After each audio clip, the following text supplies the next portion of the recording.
Halo, teman-teman JB Entertainment. Balik lagi di channel kesayangan kalian semua. Di sini tempatnya alur cerita film paling seru, menegangkan, dan pastinya bikin gregetan. Jangan lupa siapin kopi dan pisang gorengnya, karena cerita kali ini dijamin bikin kamu gak bisa berhenti nonton. Terima kasih yang udah subscribe. Support kalian bikin channel ini terus berkembang. Yang belum, ayo gabung sekarang. Subscribe gratis, tapi efeknya luar biasa buat perkembangan channel ini. Film ini dibuka dengan sosok seorang pria, Frank Martin. Ia memiliki sebuah mobil BMW yang telah dimodifikasi khusus. Untuk menyalakannya saja, harus menggunakan kombinasi password. Sekilas, ia tampak hanya seorang pengantar barang. Pekerjaan normal, biasa saja. Namun, kenyataannya jauh berbeda. Frank bukan kurir biasa. Kali ini, ia mengangkut segerombolan perampok bank. Ada 4 orang yang masuk ke mobilnya. Tapi Frank belum juga menyalakan mesin. Kenapa? Karena mereka melanggar janji. Sesuai perjanjian, hanya 3 orang yang boleh ikut. Bagi orang lain mungkin sepele, tapi bagi Frank, ini masalah besar. Dalam bisnisnya, ia punya 3 aturan utama. Dan aturan pertama, semua harus sesuai kesepakatan awal. Meskipun diancam, bahkan dengan senjata di kepalanya, Frank tak bergeming. Never change the deal, which also increases the possibility of getting caught. 54 kilos. That was the deal. 3 men, 200. Akhirnya, ia menyalakan mobil dan kejar-kejaran pun dimulai. Frank sudah menyiapkan rute pelarian dengan matang, membuat polisi kewalahan. Keahliannya mengemudi sungguh luar biasa.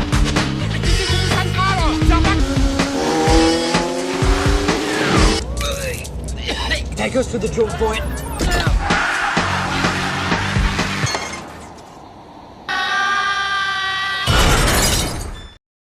Dan benar saja, mereka berhasil lolos.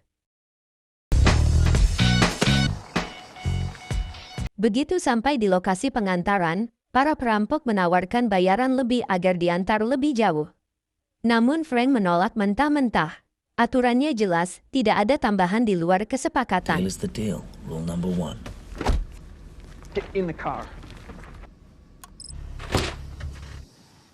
Singkat cerita, Frank pulang ke rumah mewahnya di tepi pantai. Hal pertama yang ia lakukan, membersihkan mobil kesayangannya. Di garasi, kita melihat deretan plat nomor palsu yang ia simpan, tanda ia selalu siap menghapus jejak. Sore itu, berita menayangkan kabar mengejutkan. Perampok yang baru saja ia antar, kembali tertangkap di perjalanan menuju kota lain. Tiba-tiba, bel rumah berbunyi. Yang datang adalah Inspektor Tarconi. Tarconi mencurigai Frank, karena mobil yang digunakan para perampok identik dengan BMW miliknya. Bedanya hanya di plat nomor. Namun Frank menjawab dengan tenang, penuh rasionalitas. Dari percakapan ini juga terungkap, ia adalah mantan anggota militer. Time for a coffee. Malam harinya, Frank menemui klien baru yang membutuhkan jasanya. Di sini, kita diberitahu tentang aturan kedua, ia tak ingin mengetahui siapa nama klien atau penerima paket.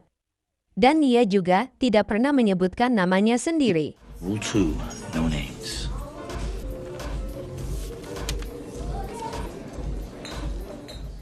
Keesokan paginya, Frank menerima sebuah paket.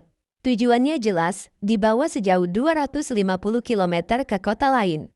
Namun, di tengah perjalanan, ban mobilnya kempes. Saat mengganti ban cadangan, Frank melihat sesuatu yang mengejutkan. Paket itu bergerak. Rasa curiga membuatnya membuka sedikit, dan ternyata isinya bukan barang biasa, melainkan seorang manusia.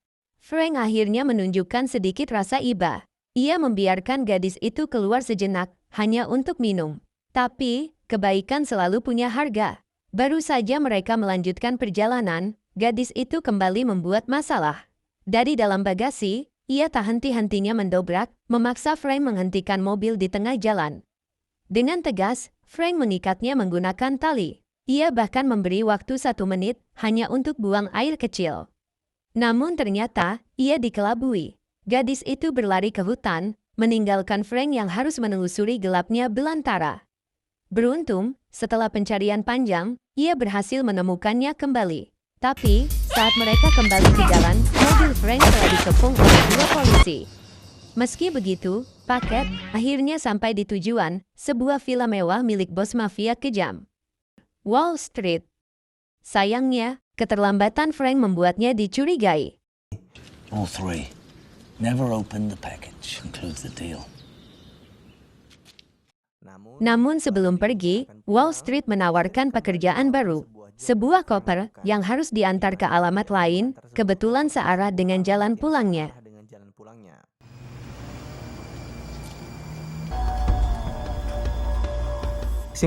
Di tengah perjalanan, Frank sempat singgah untuk makan siang. Tapi saat kembali, mobil kesayangannya meledak hancur berantakan. Amarah pun memuncak. Frank langsung menuju markas mafia itu untuk membalas dendam. Dan di sanalah terlihat siapa Frank sebenarnya. Bukan sekadar sopir, tapi mantan militer dengan kemampuan menembak dan bertarung yang luar biasa. Satu persatu anak buah mafia dilumpuhkan.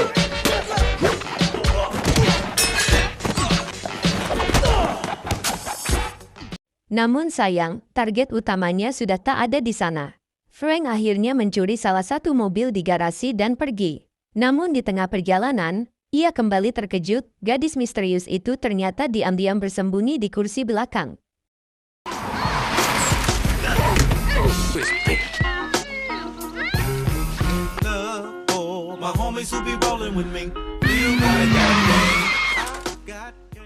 Entah karena tak tega atau naluri lain, Frank membawanya pulang. Untuk pertama kalinya, ia bertanya nama sang gadis. "Lai," jawabnya. Frank sadar dirinya kini terseret masalah besar. Membawa pulang gadis itu sama saja membuka pintu bencana. Namun ia tak peduli. Dengan dingin, ia berkata, "Lakukan saja sesukamu. Bahkan kalau kau ingin kabur, silakan." Tapi bukannya kabur, Lai malah penasaran. Ia membongkar barang-barang lama milik Frank, lalu memutuskan untuk tetap tinggal. Di sisi lain, Wall Street menjenguk anak buahnya yang dirawat di rumah sakit. Alih-alih menolong, ia justru membunuhnya demi menutupi semua ini dari polisi. Keesokan paginya, suasana berubah. Lai bersikap ramah, membuatkan sarapan, menyiapkan minuman. Namun momen tenang itu runtuh seketika. Inspektor Tarconi kembali datang. Kali ini, masalah serius. Plat nomor mobil Frank yang terbakar ditemukan. Namun Frank berkilah. Ia berdalih mobilnya sudah dicuri sejak 2 hari lalu. Untuk memperkuat kebohongan itu, Lai ikut membantu, berpura-pura sebagai kekasih Frank yang menemaninya ketika mobilnya hilang di pasar. Sayangnya, Tarconi tak begitu saja percaya. Ia bahkan ingin mengecek mobil yang dipakai Frank sebelumnya. Dan pada akhirnya, ia meminta Frank dan Lai datang ke kantor polisi siang itu juga. Belum lama Inspektur Tarconi meninggalkan rumah, tiba-tiba, kediaman Frank dihujani serangan besar-besaran. Bahkan bazooka hingga dinding rumahnya bergetar, roboh, dan hancur lebur.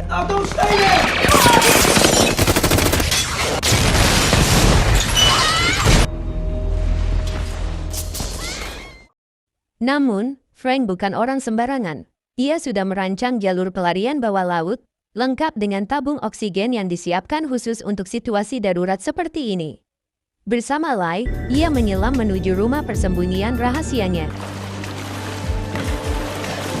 It's my own goddamn business. Siang harinya, mereka berdua Frank dan Lai mendatangi kantor Inspektur Tarconi. Kali ini, pertanyaan yang dilontarkan bukan lagi soal bagaimana mobil Frank bisa dicuri, tapi juga bagaimana mungkin rumahnya luluh lantak hanya beberapa menit setelah ia tinggalkan. Belum lagi fakta mengerikan, lebih dari 5.000 peluru ditemukan di lokasi kejadian. Tarconi mulai curiga, ia ingin tahu apa sebenarnya pekerjaan Frank setelah keluar dari militer, dan siapa penjahat berbahaya yang kini mengincarnya. Hingga akhirnya, saat Tarconi dipanggil oleh anak buahnya, kesempatan itu dimanfaatkan oleh Lai.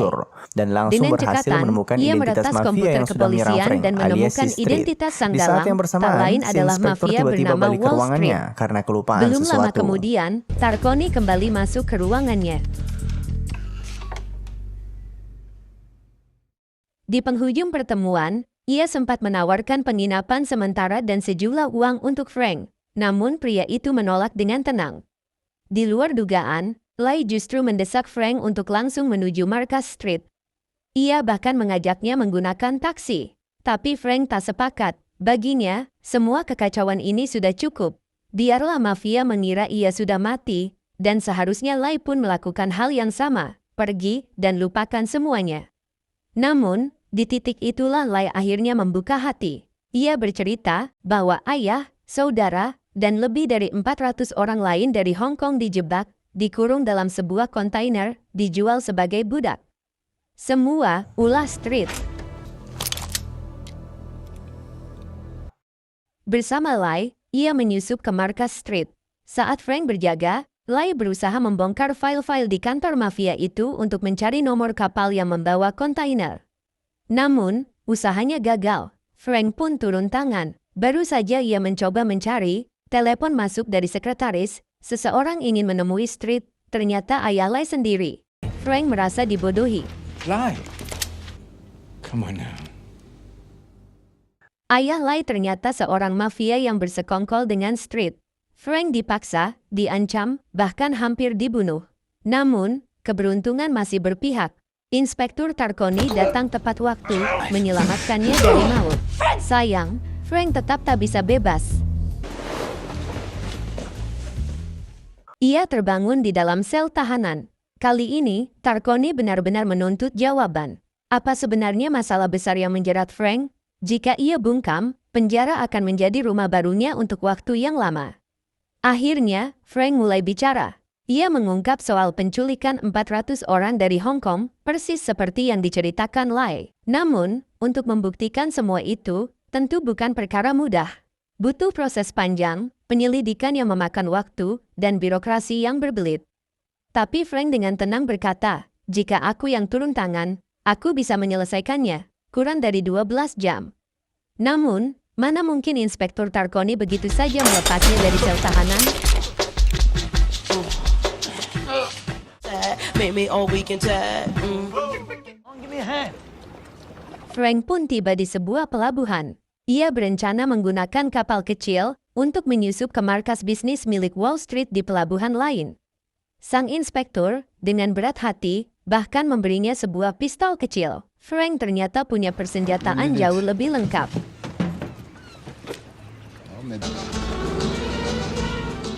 Malam itu, dengan langkah perlahan, penuh kewaspadaan, Frank mengendap, menembus kegelapan, hingga tiba di pelabuhan yang dimaksud.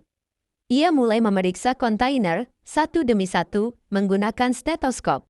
Tapi hasilnya nihil, karena ternyata, kontainer berisi para korban itu sudah dipindahkan. Di tempat lain, Lai, tengah disekap, diperlakukan kasar oleh ayahnya sendiri. Hingga terdengar suara tembakan, dentuman keras yang mengejutkan semua orang. Frank sudah ketahuan, keberadaannya terendus, dan pertarungan pun tak terhindarkan.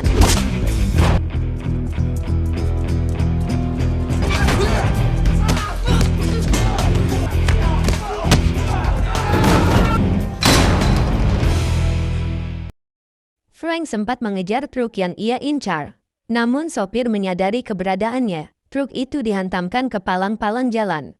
Frank terpaksa melompat, mendarat di kendaraan lain. Tapi mafia yang mengejarnya tidak berhenti. Mereka datang lebih banyak, lebih brutal, lebih mematikan.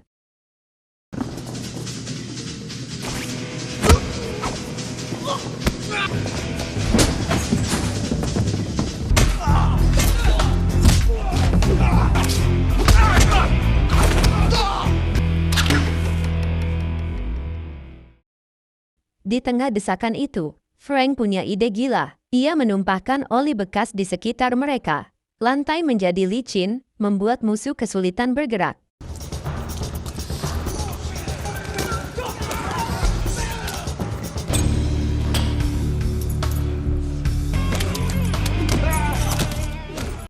Tapi belum sempat ia lega. Pasukan bersenjata lengkap kembali muncul. Frank terdesak. Satu-satunya pilihan, terjun ke laut.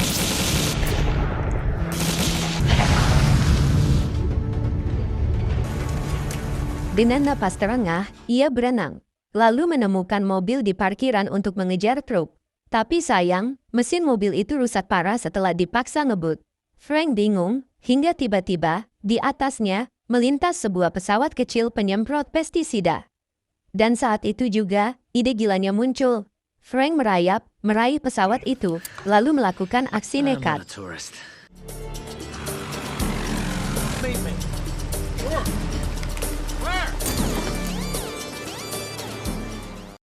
Terjun payung dari udara, mendarat tepat di atas salah satu truk. Dengan brutal, ia merebut kemudi, melempar sang pengemudi ke jurang.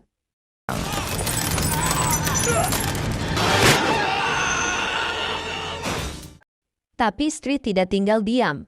Dari arah belakang, ia menembaki Frank tanpa henti. Dan akhirnya, keduanya kembali berhadapan. Pertarungan sengit pun pecah sekali lagi.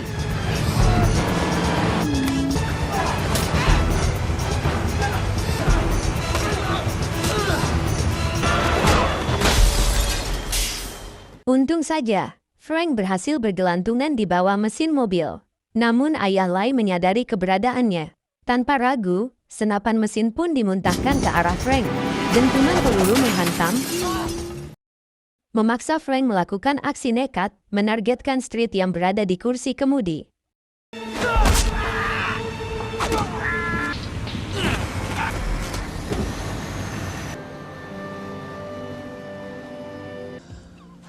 Down!